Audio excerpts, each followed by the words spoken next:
kasakiman ang maghahatid sa atin sa kapahamakan. Huwag mong galawin ang mga bagay na hindi sayo, dahil baka sa huli ay magsisika. At ikaw ay maging isang agahan. Sa masukal na kagubatan ng isang unggoy ay pasimpleng naghahanap na makakain. At sa dakong banda, ang isang agila ay tahimik na binabantayan niya ang kanyang mga itlog. Nang makita niyang may papalapit na ibang hayop ay agad itong lumipad at hinabol ang mga umaaligid. Mabilis itong nakalipad sapagkat ito'y may malakas na pakpak at malusog na pangangatawan. At ang kanyang sandigan ay ang kanyang matulis na kuko. Ito'y sumilong sa isang puno at nagmamasid baka bumalik ang mga umaaligid. Nakita niya ang isang agila na abalang inaalagaan ang kanyang mga sisiw.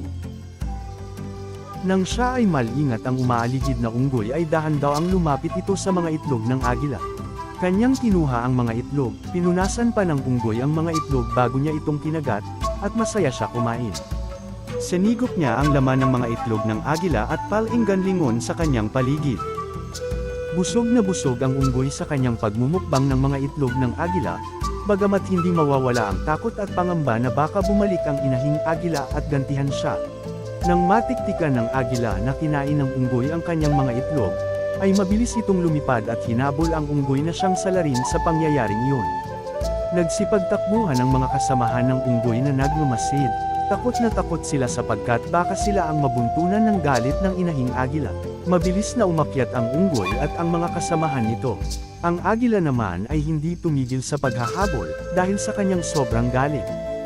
Nahuli ng inahing agila ang isang unggoy at kanyang dinala sa kanyang mga kasamahan at kanilang pinagtulungang kainin ang laman ng unggoy.